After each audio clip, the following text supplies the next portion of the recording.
Welcome to only IAS. स्वागत है आप सभी लोगों का प्रीलिम बूस्टर न्यूज डिस्कशन में। आज है 23 जनवरी 2021। तो आइए देख लेते हैं ऐसे कौन से इंपॉर्टेंट आर्टिकल्स हैं जो आज हम कवर करने वाले हैं। हमारा पहला आर्टिकल गवर्नर की पार्डनिंग पावर के बारे में है। कॉन्टेक्स्ट यह है कि तमिलनाडु के गवर्नर जल्दी ही इस बात पर डिसीजन लेंगे कि हमारे former prime minister Rajiv Gandhi ji की जो हत्या की गई थी 1991 में, उस संबंध में जिन लोगों को आजीवन कारावास की सजा सुनाई गई है, क्या उन्हें माफी दी जाए अथवा ना दी जाए। इस संबंध में एक प्ली उनके सामने पेंडिंग है। इस संबंध में कंट्रोवर्सी भी रही थी बिकॉज 2018 में ही तमिलनाडु की कैबिनेट ने यह कह दिया था कि गवर्नर को इन सभी लोगों को माफी दे देनी चाहिए, लेकिन गवर्नर ने इस मुद्दे को अभी तक पेंडिंग में रखा हुआ है। अब बात करते हैं इस कॉन्टेक्स्ट में जो इंपॉर्टेंट बातें हैं। आर्टिकल 161 गवर्नर को ऑथराइज करता है, पावर देता है कि वो पार्डन कर सकते हैं, क्षमादान दे सकते हैं। क्षमादान यानी कि पार्डनिंग कई तरीके की होती है।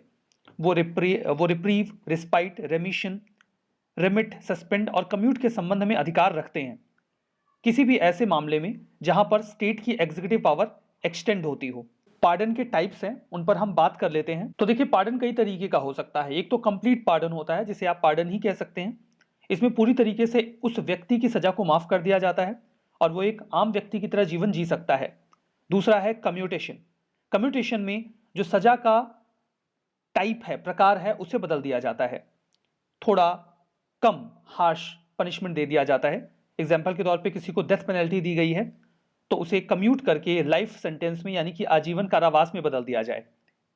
रिप्रीव, इसमें देखिए केवल डेथ सेंटेंस को डिले कर दिया जाता है कुछ समय के लिए, या किसी भी और पनिशमेंट को डिले किया जाता है। तो रिप्रीव में जस्ट डिले होता है। डिले का ये मुद्दा यूजुअली डेथ सेंटेंस के केस में आता है, जब उस व्यक्ति ने प्ली किया हो। तो उस व्यक्ति ने प्ली किया है, प्रेसिडेंट या फिर गवर्नर इस संबंध में डिसीजन लेंगे। अगर उसके पहले ही उसे फांसी लटका दिया जाएगा तो इस प्ली का मतलब क्या रह जाएगा। इन दैट केस रिप्रीव के जरिए सजा को थोड़े समय के लिए टाल दिया जाता है। या फिर अगर कोई ऐसा केस आ गया है जहां पर कुछ और मामले ऐसे हैं जिनमें इनोसेंस प्रूव करने के लिए समय चाहिए, तब भी रिप्रीव का केस आता है। रिस्पाइट की बात करें तो इसमें जो क्वांटम है, डिग्री ऑफ पनिशमेंट जिसकी हम बात कर रहे हैं, उसे थोड़ा कम कर दिया जाता है कुछ स्पेशल सर्कमस्टेंसेस को संज्ञान में लेकर। लाइक किसी महिला ने अपराध किया है लेकिन वो प्रेग्नेंट है, या कोई व्यक्ति जिसने अपराध किया है उसकी मेंटल कंडीशन पूरी तरीके से सही नहीं है, तो सजा को थोड़ा कम कर दिया जाता है। इसे कहा जाता है रेस्पाइट। ठीक है, अब यहां पर देखिए जो अगला है दैट इज रेमिशन। रेमिशन में जो क्वांटम है पनिशमेंट का, उसे चेंज किया जाता है बिना उसके नेचर में बदलाव किए। लाइक अगर किसी व्यक्ति को 20 ईयर रिगरस पनिशमेंट दी गई है तो उसे 10 साल में बदल दिया जाएगा। 20 ईयर रिगरस पनिशमेंट को 10 ईयर्स के लाइट पनिशमेंट में नहीं बदला जा सकता। मतलब सश्रम कारावास और बिना श्रम के कारावास होता है, तो नेचर में चेंज नहीं कर सकते, केवल उसी नेचर के पनिशमेंट को कम किया जा सकता है। अब यहां पर गवर्नर और प्रेसिडेंट की पार्डनिंग पावर में थोड़े से डिफरेंसेस होते हैं। लाइक गवर्नर 10 सेंटेंस पार्डन नहीं कर सकते, मतलब किसी व्यक्ति को जिसको मौत की सजा दी गई हो उसे गवर्नर पार्डन नहीं कर सकते, जबकि प्रेसिडेंट कर सकते हैं। At the same time court martial के संबंध में जो गवर्नर होते हैं उनकी जो पार्डनिंग पावर होती है वो एक्सटेंड नहीं होती, जबकि प्रेसिडेंट की होती है, बिकॉज प्रेसिडेंट तीनों जो हमारी आर्म फोर्सेस हैं उनके हेड भी होते हैं। तो ये पूरा आर्टिकल गवर्नर की पार्डनिंग पावर के बारे में रहा। जो हमारा अगला आर्टिकल है वो एक्सरसाइज कवच के बारे में है।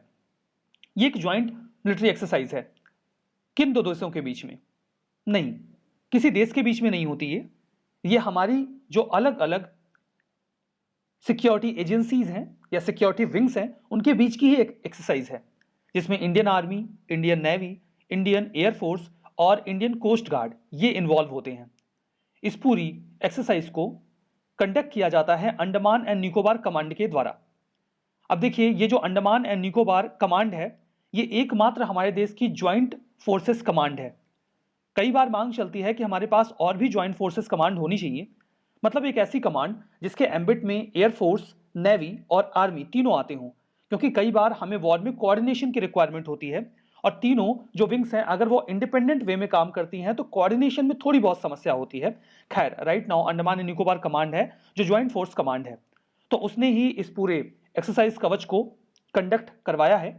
अब इसका ऑब्जेक्टिव बिल्कुल क्लियर आपको समझ में आ ही गया होगा, ताकि जो वॉर फाइटिंग कैपेबिलिटीज हैं इन तीनों विंग्स की उसे थोड़ा और बेहतर किया जा सके, स्टैंडर्ड ऑपरेटिंग प्रोसीजर्स तैयार किए जा सकें कि अगर हम थ्रेट की कंडीशन में होंगे, प्रॉब्लम होगी तो कैसे डील करेंगे। मल्टी डोमेन में अगर हम ऑफेंसिव सिचुएशन डील कर रहे हैं या खुद को डिफेंड कर रहे हैं या हमला कर रहे हैं सामने वाले के ऊपर, तो हम थोड़ा कोऑर्डिनेटेड वे में प्रिपेयर रहें। अंडमान सी और वे ऑफ बंगाल में हम अपनी कैपेबिलिटीज़ को और इन्हेंस करें। सिंपल सी बात है कि जो भी हमारे पास रिसोर्सेस हैं हम उनका सिनर्जाइज्ड वे में इस्तेमाल कर सकें, अच्छे तरीके से सर्विलांस कर सकें। एयर और मैरीटाइम स्ट्राइक्स अगर हमें एक साथ करनी हो तो ये एजेंसीज आपस में कोऑर्डिनेट कर सकें। एयर डिफेंस, सबमरीन या फिर लैंडिंग ऑपरेशंस, इन सब में प्रॉपर कोऑर्डिनेशन बना रहे सभी विंग्स ऑफ जो सिक्योरिटीज हैं उनके बीच में। दैट्स वाई ये एक्सरसाइज कवच कंडक्ट किया गया। अब यहां पर जो हमारा अगला आर्टिकल है that is about green bond. Green bond जैसा कि नाम से ही स्पष्ट है, ये किसी ग्रीन पर्पज से इस्तेमाल किया जाता होगा। कॉन्टेक्स्ट क्या है? कॉन्टेक्स्ट ये है कि अभी आरबीआई ने ये कहा कि इंडिया में ग्रीन बॉन्ड को इश्यू करना कंपैरेटिवली महंगा है अदर बॉन्ड्स के कंपैरिजन में। ऐसा कई सारे कारणों से है।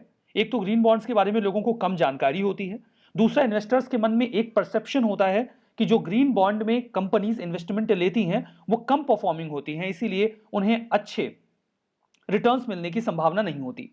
एट द सेम टाइम जो ग्रीन बॉन्ड में कंपनी इन्वेस्टमेंट्स लेती हैं वो बहुत ज़्यादा कॉस्ट बेनिफिट निकाल नहीं पाते, तो उन्हें हाई रिटर्न देना पड़ता है ताकि वो इन्वेस्टर्स को अट्रैक्ट कर सकें। इस वजह से ग्रीन बॉन्ड्स इंडिया में कम परफॉर्मिंग रहे हैं।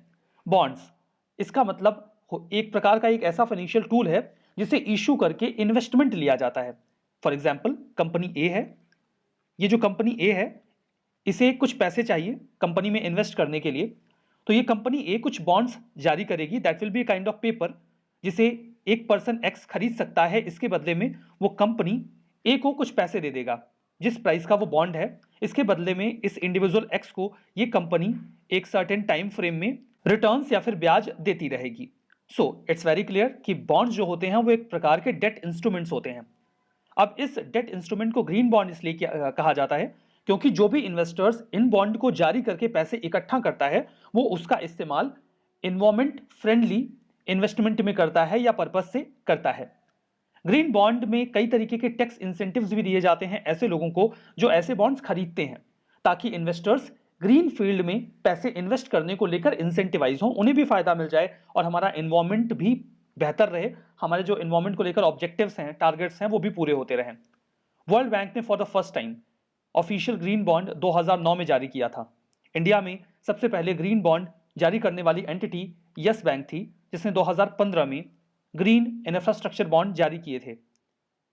सेबी ने 8 कैटेगरीज को अलोकेट किया है जहां पर इन्वेस्टमेंट अगर करना है तो ग्रीन बॉन्ड के जरिए पैसे मांगे जा सकते हैं इन्वेस्टर्स से।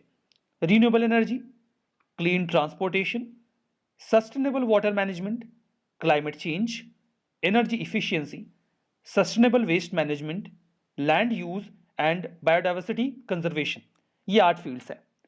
जो हमारा अगला आर्टिकल है that is about global risk report 2021। Global risk report, अभी हाल ही में ग्लोबल रिस्क रिपोर्ट 2021 को वर्चुअली रिलीज किया गया वर्ल्ड इकोनॉमिक फोरम के द्वारा। आई रिपीट, इसे रिलीज किया गया है वर्ल्ड इकोनॉमिक फोरम के द्वारा। आपको ये जरूर से याद रखना है बिकॉज इस प्रकार के प्रश्न पूछे जाते हैं यूपीएससी के द्वारा।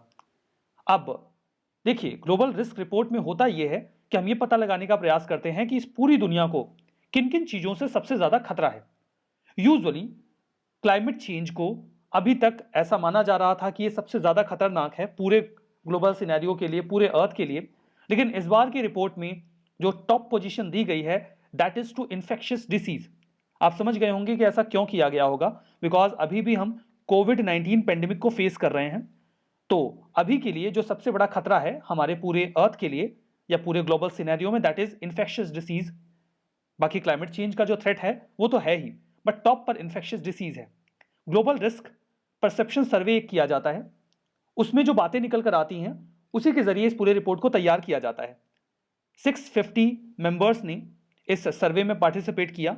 इसमें सिविल सोसाइटीज, एनजीओज और भी कई सारे स्टेक होल्डर्स होते हैं जिनसे पूछा जाता है कि आपको क्या लगता है इस धरती को सबसे ज्यादा खतरा किन चीजों से है। फिर वो अपनी लिस्टिंग बताते हैं, उसके बेसिस पे वर्ल्ड इकोनॉमिक फोरम ये पूरी रिपोर्ट रिलीज करती है। उद्देश्य बिल्कुल साफ है कि हम रिस्क आइडेंटिफाई कर सकें और उसके कंसिक्वेंसेस पर भी बातचीत कर सकें कि कौन से ऐसे रिस्क हैं जो पूरी दुनिया को प्रभावित करने वाले हैं। सोसाइटल फ्रेगमेंटेशन और इनइक्वालिटीज बढ़ी हैं कोविड-19 पेंडेमिक की वजह से, इसीलिए इसे सबसे ऊपर की श्रेणी में रख दिया गया। टॉप रिस्क बाय इम्पैक्ट, मतलब ऐसे खतरे जिनका प्रभाव सबसे ज्यादा होगा, इसमें इन्फेक्शियस डिसीज को सबसे ऊपर रखा गया। 2020 में इन्फेक्शियस डिसीज को 10th नंबर पे रखा गया था, लेकिन अचानक से ये लिस्ट में बिल्कुल ऊपर आ गया है। कोविड-19 का जो immediate human and economic cost है वो बहुत ज्यादा है, क्योंकि इसने हमें कई साल पीछे ढकेल दिया है। पूरी दुनिया में पॉवर्टी और इनइक्वलिटी बढ़ गई है, जो सोशल कोहेजन था और ग्लोबल कोऑपरेशन था वो भी डैमेज हुआ है। आज एक देश का जो ग्लोबल लीडर है वो दूसरे देश में जाने से कतरा रहा है just because of this pandemic या उसके कॉज जो सिचुएशंस हैं उसकी वजह से। डिजिटल गैप भी बढ़ा है कोविड-19 की वजह से, क्योंकि अब डिजिटाइजेशन को बढ़ावा मिल रहा है। हम ज़्यादा से ज़्यादा चीज़ें वर्चुअल करने का प्रयास कर रहे हैं ताकि गैप मेंटेन कर सकें ह्यूमन टू ह्यूमन, लेकिन सभी के पास डिजिटल मीन्स अवेलेबल नहीं है, इसीलिए एक प्रॉपर गैप इनहेंस होता चला जा रहा है, इनइक्वलिटी बढ़ रही है और जो रेगुलेटरी अनसर्टेनिटीज़ हैं वो भी बढ़ रही हैं, बिकॉज डिजिटल सिनेरियो में सब कुछ कंट्रोल नहीं किया जा सकता। क्लाइमेट कंसर्न अभी भी बने हुए हैं। कोविड-19 का खतरा जो है वो तो है, लेकिन क्लाइमेट रिलेटेड मैटर्स अभी भी इंपॉर्टेंट हैं, जो कि रिस्क लिस्ट में काफी ऊपर हैं। सेकंड नंबर पर अभी क्लाइमेट एक्शन फेल्योर को डाल दिया गया है, बाकी उसका खतरा अभी भी है। वर्ल्ड इकोनॉमिक फोरम की बात करें तो इसे 1971 में स्टैब्लिश किया गया था, नॉट फॉर प्रॉफिट फाउंडेशन के तौर पे। इसका हेडक्वार्टर स्विट्जरलैंड के जिनेवा में है। पब्लिक प्राइवेट कोऑपरेशन को ये एनहेंस करते हैं। पॉलिटिकल, बिजनेस, कल्चरल और भी कई तरीके के सिनेरियोज में ये जो स्टेक होल्डर्स हैं उनको इंगेज करते हैं और जो ग्लोबल, रीजनल या फिर इंडस्ट्री एजेंडाज हैं उसका एक प्रॉपर शेप प्रिपेयर करने की कोशिश करते हैं। जो हमारा अगला आर्टिकल है वो MGIEP के बारे में है। इसका फुल फॉर्म है Mahatma Gandhi institute of education for peace and sustainable development. हमारे एजुकेशन मिनिस्टर ने अभी हाल ही में इसमें पार्टिसिपेट किया, जहां पर उन्होंने नेशनल एजुकेशन पॉलिसी को संज्ञान में लिया। उन्होंने ये भी कहा कि जो न्यू एजुकेशन पॉलिसी है वो सस्टेनेबल डेवलपमेंट गोल और यूनेस्को के जो भी एजेंडाज हैं, जो भी उनके ऑब्जेक्टिव्स हैं, उनसे बिल्कुल मेल खाता है। MGIEP ये United Nations Educational, Scientific and Cultural Organization यानी कि यूनेस्को का कैटेगरी 1 रिसर्च इंस्टीट्यूट है। यूनेस्को के कैटेगरी 1 रिसर्च इंस्टीट्यूट होने का मतलब ये है कि ये मेंबर स्टेट्स में डेवलपमेंटल कैपेसिटी को या साइंटिफिक कैपेसिटी को एनहेंस करता है, पार्टिकुलरली डेवलपिंग कंट्रीज में।